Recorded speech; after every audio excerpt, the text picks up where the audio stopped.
Riddick has always fascinated me because this guy survives everything the universe throws at him without flinching. He's not a hero, not really. He's a murderer, an escaped convict, the kind of guy you would cross the street to avoid, and yet I've always rooted for him. Maybe it's the mysterious glowing eyes, maybe it's the quiet fury, or maybe it's because he feels like the last real force of nature in a galaxy full of cowards hiding behind tech and titles. He is the last known Furyan, which already sounds like a title you earn by surviving some ancient gladiator tournament, and legit sounds really cool until you realize that that means his entire race was wiped out, hunted, and left for dead more than once. And yet, here he is with enough survival instinct to ride out extinction. In this video, we're diving into who Riddick really is, what being a Furyan means, how he sees the world, and why he keeps ending up in chains before tearing through everything in his way. But before we go into our explanation, we have a very small request. If you like our content, please support us by subscribing to our channel. This is a small click for you, but for us it means a lot. Thank you. Let's begin.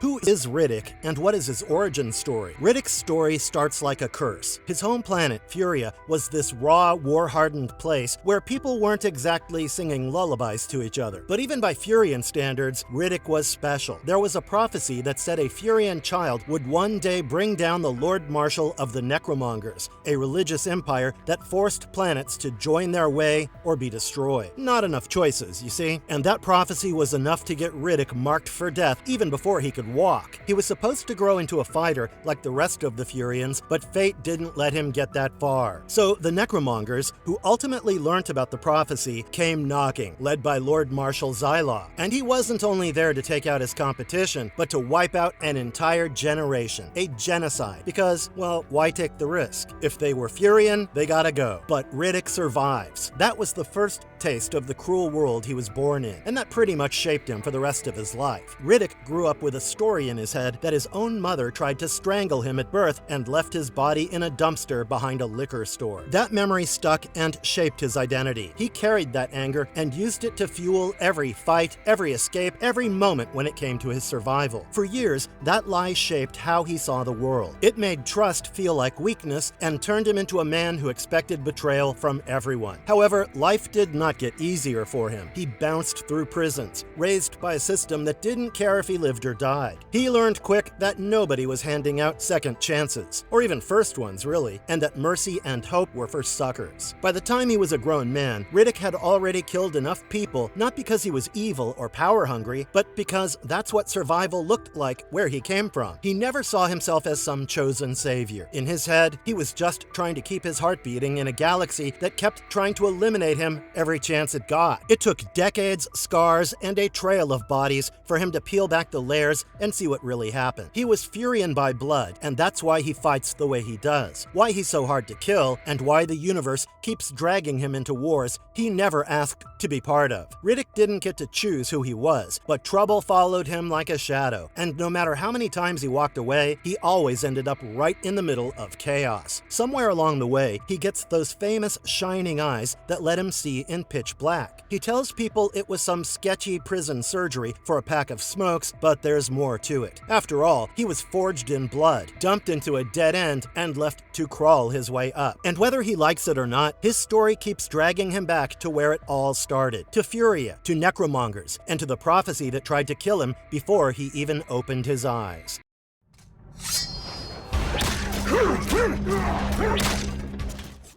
What makes Riddick's body a weapon? Riddick is a Furyan, which basically means he doesn't play by the usual rules and is all instinct and impact. Whether it comes from his Furyan genes or a lifetime of clawing his way through hell, he is stronger, faster, and tougher than nearly any human out there. You're not going to outpace him, outfight him, or outlast him. You might get lucky, but luck tends to run out fast when it's Riddick you're fighting against. Stronger bones, denser muscles, faster reflexes, and a pain threshold that would make most most mercs cry for their mom. Built to survive whatever the universe throws at him, feral creatures, bounty hunters, killer planets, you name it, and Riddick always comes out on top. His frame is built for speed, power, and pain. He can lift a full-grown man with one hand, snap bones in half, tear through alien skulls, and go toe-to-toe with creatures twice his size. And that's not even the scary part. In Dark Fury, he dodges assault rifle fire in a confined space, reacting faster than most people can think. In Riddick, a mud demon flung him headfirst into a rock hard enough to rattle a normal man's skull to pieces. But Riddick just got up, growled, and moved on. That kind of durability makes it hard to measure pain the usual way. He can pop his shoulder in and out of socket mid-fight without flinching, cauterize an open chest wound with a burning rock, and keep it moving. When his leg snapped from a fall, he didn't tap out. Instead, he adjusted, adapted, and kept fighting. Riddick and pain don't go together. It acts as a fuel to him because the more it hurts, the angrier he gets, and that's usually bad news for whoever is nearby. And don't expect poison or tranks to save you either. One merc crew tried to bring him down with horse tranquilizers, and it took 4 darts just to slow him down. He was still conscious until they had to hit him on the head. His stamina is no joke either. Give him dirt, a few tools, and some air, and he will outlast everyone. He killed one of the night creatures in pitch black with nothing but a homemade shiv and his fists. Hell, he doesn't even need that. Hands, elbows, knees, his whole body's a weapon. He's efficient in hand-to-hand combat, and his style blends elements of Krav Maga, Eskrima, Hapkido, and ninjutsu. When it came time to face the Lord Marshal himself, Riddick didn't back down. Lord was faster, stronger, probably smarter, but Riddick still made him bleed. That hadn't happened in years, and even the Lord Marshal admitted it. He can run for miles, fight for hours, and survive alone on a dead planet with no backup, no food, and no one to watch his six. Whatever his body's running on, it's not running out anytime soon. We've seen Riddick stay underwater, motionless, while enemies pass right above. He can hold his breath longer and has lungs that can handle thin atmospheres. There's a popular fan theory floating around that ties Riddick to the Predator universe. It claims he either trained under a Yautja or shares DNA with one. Sounds crazy, but honestly, it's not a bad guess. You see, the way he hunts, the way he reads terrain, it all lines up with how a predator operates. Riddick is the kind of guy who walks into a fight already thinking about how to walk out, and 9 times out of 10, he does.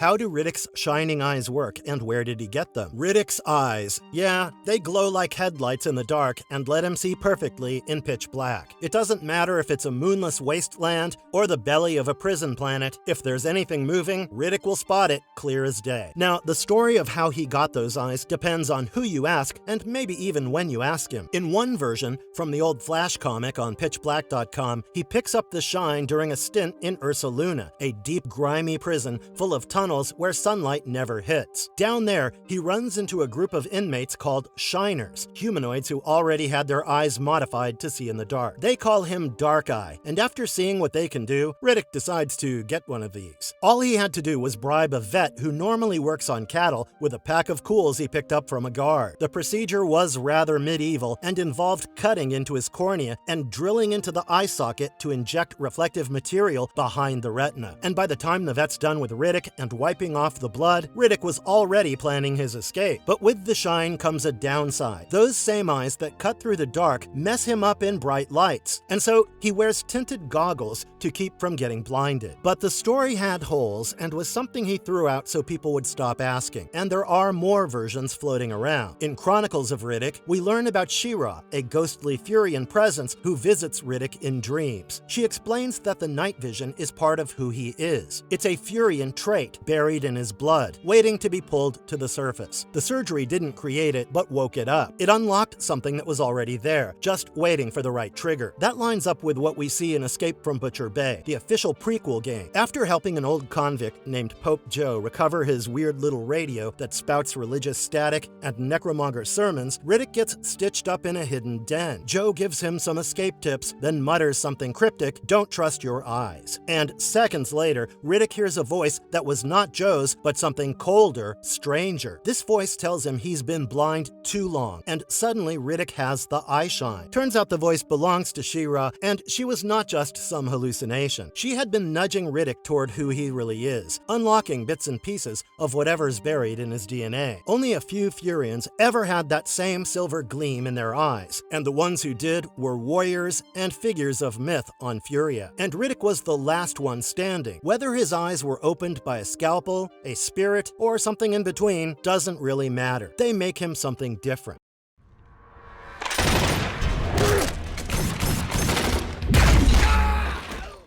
Is Riddick a human being? Is Riddick human? On paper, yeah. He has the same bones, organs, and blood, and technically falls under Homo sapiens. But once you stack him up next to regular folks, it's a whole different story, because Riddick's not built like anyone else. He is the last alpha Furyan alive, and that alone makes him different than mere mortals. You see, Furyans weren't built like the rest of us. They came from a planet that turned pain into tradition and bred strength. Their bodies ran hot, and their minds were sharper than most. They weren't known for being soft and were warriors by default, hardened, focused, and a little dangerous even when they weren't trying to be. Born during a purge, Riddick was ripped away from Furya before he even saw what his home looked like, and thrown into a galaxy that wanted him dead before he could walk. He never got the culture, the language, the tribal code, but the blood stayed. Riddick's the best example of what a Furyan could be, maybe even what they should have been. He has that insane pain threshold and the ability to read danger in the air. There's more too. His senses are sharper, his body heals faster, and his reflexes are freakishly fast. And there's this thing tied to his people called the Wrath of the Furyans. First introduced in Escape from Butcher Bay, the Wrath of the Furyans explains a lot about why he can rip through enemies, takes hits that would bring the strongest of men to their knees, and yet keep fighting like nothing happened. It's said that if a Furyan went through enough trauma, spiritual pain, deep betrayal, whatever, it could light a fuse inside them. And when that wrath kicks in, it doesn't come out quiet. Nobody has it fully mapped, but the few who have seen it, they don't walk away thinking Riddick is ordinary. Riddick is implied to carry that wrath, but he doesn't talk about it. He probably doesn't fully understand it, but whatever's buried in his system isn't normal. She-Ra hints that this energy isn't random, but the bottled-up rage of an entire race. Furyans were wiped out in a genocidal campaign, hunted because of a prophecy that said one of them would take down the Necromonger Empire. That rage didn't die with the rest of them, but got funneled into Riddick. Alongside the wrath of the Furyans, Riddick can fire off an energy wave that hits like a shock blast. When it hits, it sends enemies flying. It doesn't care about guards in full armor or necromongers mid-attack. One pulse, and anybody standing in his path hits the floor. In the movies, it works like a lifeline when Riddick's cornered, almost too perfectly, which is probably why people call it a narrative cheat. He is down, the clock's ticking, and suddenly, the wrath comes to the rescue. But it's not free. Even for a Furyan, it takes a toll. After he uses it, he looks drained, like it chews through energy faster than he can recover. It might save him from dying in the moment, but it doesn't leave him stronger afterward. And so this energy wave isn't a move he uses all the time. It only comes to the surface when something deep inside him gets pushed too far. Usually pain, rage, or both. Because when it hits, you are not just getting knocked off your feet. Instead, you're catching a glimpse of what it means to mess with a man who carries the rage of a planet. Now this power is locked inside one man who was never supposed to survive. And now that it's awake, nobody is safe when he's cornered. Although Riddick keeps it low. But everything about him, the way he fights, the way he heals, the way he walks through chaos, that's Furyan through and through.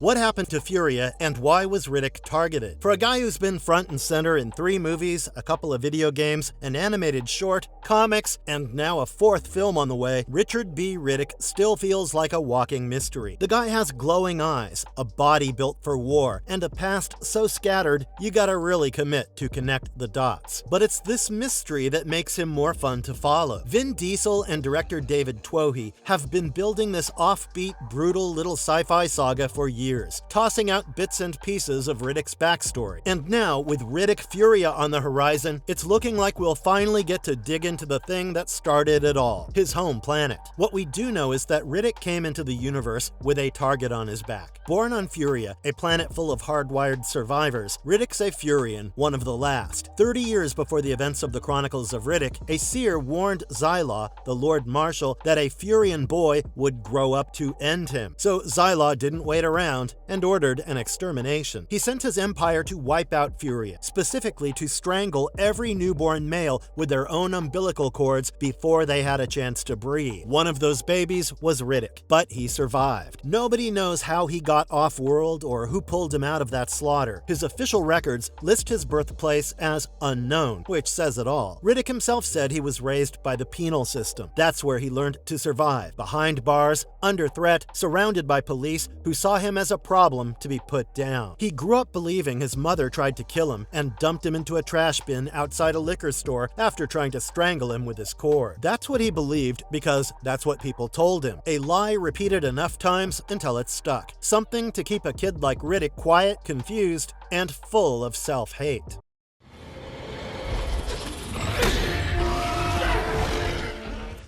What is Riddick's goal across the franchise? Riddick didn't remember the genocide on Furya. After all, he was too young, but the trauma never left. That's when She-Ra shows up in his dreams and speaks in riddles. Riddick thought he was losing it and that madness was creeping in from years of violence and isolation. But she was real, or real enough, and had a purpose. Every time she showed up, it chipped away at the block in his mind. That's where things start clicking. Riddick meets a necromonger priest, a fellow Furyan survivor called the Purifier. This guy confirms the prophecy, tells Riddick that he is the one Xylaw tried to wipe out. Then he steps into the sun on Crematoria and burns alive. Not because he wants to die, but because he believes in Riddick. The necromongers then show up big in Chronicles, and they are not just space tyrants. They are religious fanatics with a taste for mass conversion. You say no to their afterlife gospel, and they erase your planet. They believe in joining the afterlife while still alive, ditching identity and emotion to become part of this cold, hive-minded empire. So when the necromongers found out Riddick was still breathing, they began chasing down the last piece of a prophecy their Lord Marshal had tried to kill off decades earlier. The necromongers tracked him to Helion Prime, and Riddick's not just running anymore, he is face-to-face with the people who wrecked his past. While the necromongers are busy forcing Helion Prime to kneel, he breaks through their lines, fights through, and kills the Lord Marshal in hand-to-hand combat. When the dust settled, the prophecy was done. Xylaw was dead, and by necromonger law, the killer takes the crown. So Riddick stood over the body of the man who tried to end his life more times than he could count, and watched as the whole army bowed to him. The last surviving Furyan, the guy who grew up in chains and shadows, ends up sitting on the throne of the empire that butchered his people. But Riddick didn't want any of that. For 5 years, he wore the crown anyway and just sat on the throne while the empire rotted from within. Then, in 2588, Riddick told them to take him to Furya because that's all he wanted, to go back and see what was left. And now, with Riddick Furya in the pipeline, we're finally heading home. Not just back to the planet, but back to the part of Riddick that's still buried, the power, the bloodline, maybe even the reason the prophecy was real in the first place. Whatever's waiting on that planet, it's been there a long time, but as Riddick said, it's his home planet and he's gonna do everything to protect it.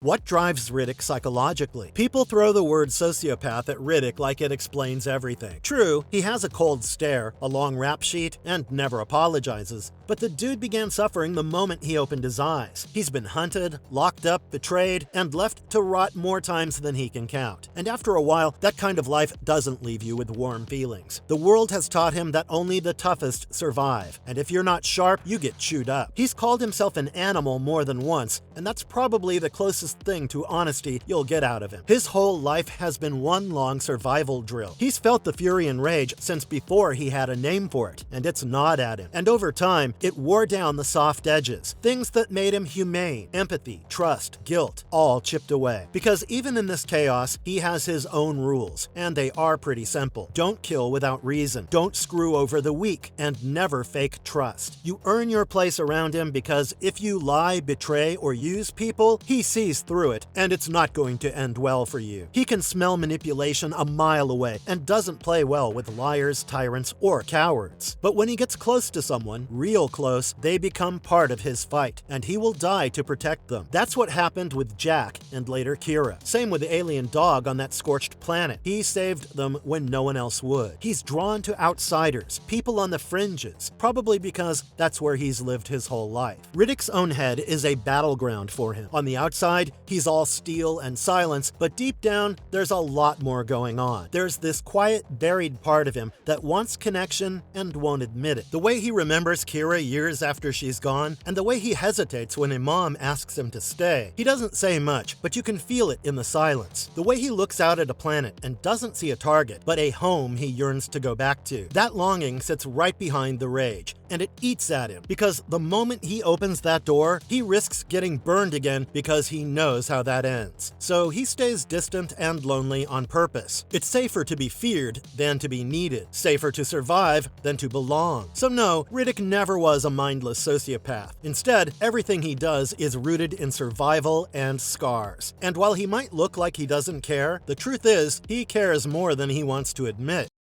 How does Riddick view death and the afterlife? Riddick has met death too many times to be scared of it. For him, it's not some big, dramatic, catastrophic moment. Instead, it's part of the deal, something inevitable and to be avoided at all costs. The galaxy throws killers, beasts, bounty hunters, and death cults at him, and every time, he walks away breathing. And not because he's lucky, but he refuses to stop. Death is not this final curtain for him. It's a wall he's kicked through over and over again, something he's too familiar with. He's never cared much for God's faith or the idea that dying gets you anything more than a shallow grave. Survival is the only thing that makes sense to him. You fight, you adapt, you keep breathing as long as you can. At least that's what the world has taught him. Where the necromongers spend their lives obsessing over death and what lies beyond it, Riddick keeps his boots planted in the now. The necromongers believe in something called the Underverse, a dark, twisted version of an afterlife they all want to reach. It's cold, endless, and supposedly pure. They are chasing transcendence, worshipping it, and trying to convert every soul into their idea of salvation. Riddick's the opposite. He doesn't care about glory, promises, or eternal life, and only cares about staying alive, making it to the next fight. The Necros bow to their afterlife like it's the only thing that matters, but Riddick sees that and rolls his eyes. Why throw your life away for a fairy tale? His whole mindset is rooted in self-preservation. That's how he clawed his way in life after being left to die. That said, he's not cold. He's not some machine that calculates the odds and moves on. We see the crack when Fry dies trying to save him in pitch black. Same with Kira. The pain is real, he just buries it deep because dwelling gets you killed. How skilled is Riddick in combat and tactics? Riddick might not have supernatural abilities, but even without them, he's nearly impossible to take down. He doesn't fight for sport, he fights to survive. No formal training. Everything he knows, he learned the hard way in prison, in brutal life-or-death situations. Behind the strength and scars is a sharp, calculating mind. He doesn't rely on anyone. Bleeding? He'll patch himself up. Starving? He'll eat whatever he can find, no matter how gross. His senses are razor sharp. He hears, smells, and notices things before they happen. Thanks to his eyeshine, he can see in total darkness. But even without it, he's more alert than most. In Pitch Black, he figured out the aliens' weak spots before anyone else. In Chronicles, he saw through a merc shootout in seconds. Whether he's fighting creatures or mercenaries, he's always thinking, tracking footsteps, wind shifts, even the smell of blood. He once held a necromonger's blade for 2 seconds and called out its imbalance. He knows a rifle's recoil by feel and can sense a lie before it's even spoken. Knives are his go-to, but the Ulaks, his curved twin blades, are his deadliest tools. In Chronicles, during the crematoria escape, he uses them like an extension of his body. Fast, brutal, efficient. But his real edge? Sheer will. Riddick doesn't quit. Even the necromonger's mind readers couldn't crack him. Their machines blew up trying.